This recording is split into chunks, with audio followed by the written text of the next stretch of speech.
তখনকার মনে করলেন যে এই তারেকের পোলা তারেক বারিন্দায় খারি হয়েছে।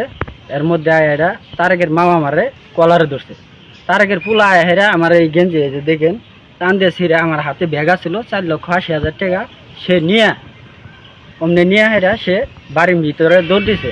আমি আবার চিরকি বাজায় ওইদিকে আমাদের বাড়ির পিছনে বই থাকে গাঁজা মাজা খা এই ধোয়ারিয়া দেখে আমাদের বাড়ির যে মহিলা আছে আর মেলা কিছু কয় দেখে আমি আমার মামার বাড়ি রশিদপুর বাড়ি ভাড়া চৌরাস্তা এন থেকে 4,80,000 টাকা তাগর কাছে থোবার দিয়েছিলাম। জমি কটাক ছিল সেই টাকা পরে ফেরত দিছে।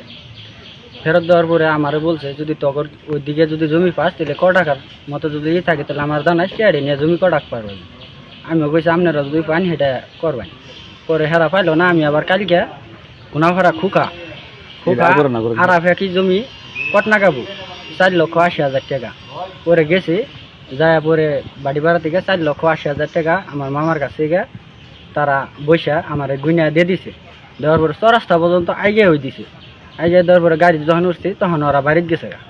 পরে আমি টাকাটা নিয়ে যখন আমার বাড়ির সামান পর্যন্ত আইছি ওই যে ওই জায়গাটা যখন আইছি তখনকার মনে করলেন যে এই তারেকের পোলা তারেক বারিন্দায় খারি হয়েছে।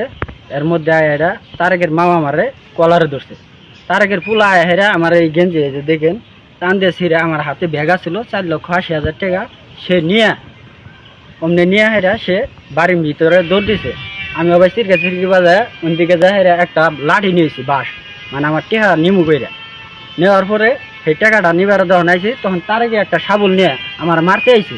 মারতে আইলে পরে আমি আবার দৌড় দিচ্ছি। আসার পরে এনো একটা গাড়ি আমার ফুবার গাড়ি এনে রাইখা গেছে। আমি হেরে ডাকছিলাম যে এই জমিটা যে ট্যাম করে নিমু হেরে ডাকছিলাম সেজন্য হেরে নিয়ে যাবো টেহারি গুনে দিমু।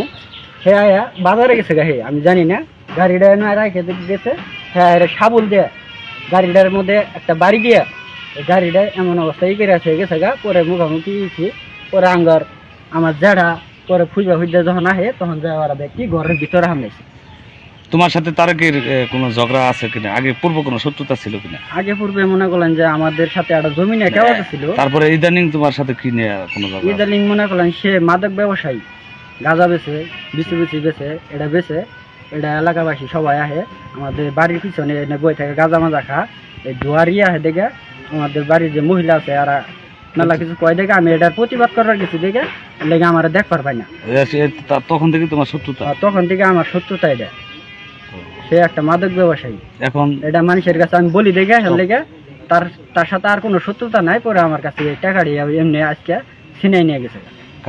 এখন আমার চাওয়া মাত্র একটাই যে এখন বর্তমান যে সরকার আছে এলাকাবাসী নেতা নেতারা যারা আছে সবার কাছে আমার একটা চাওয়াই আমার এই পরিশ্রমের টাকা আমার মায়ের টাকা মামার বাড়ির জমি কটাক ছিল সেই টাকা আমি নিয়েছি। এই টাকাটা আমার অনুরোধ আমার 4,80,000 টাকা আমার যেভাবে হোক আমার আপনারা সবাই যেভাবে পারেন আমার উদ্ধার করে দিবেন। এবং কি আমার এই যে গাড়িটা দেখতেছেন এই গাড়িটা হেরোর গাড়ি নিয়ে আরেকজনের গাড়ি নিয়ে আইছে। এই গাড়িটা যে অবস্থা করছে ট্যাঙ্কির ভিতরে বাড়ি দিয়ে এই যে গাড়িটাও আমি তার কাছে চাই। এটাকে আইনগত কোনো ব্যবস্থা নিছা? আগে দেখি এলাকাবাসীরা যদি এটা যদি না করতে পারে আমার টাকাটা যদি না উদ্ধার করতে পারে তাহলে আমি আইনগত ব্যবস্থা নিব। আমার তো টাকাটা উদ্ধার করতে হবো, আমার তো চলতে হবো, আমার টাকা আমার দিতে হবো না।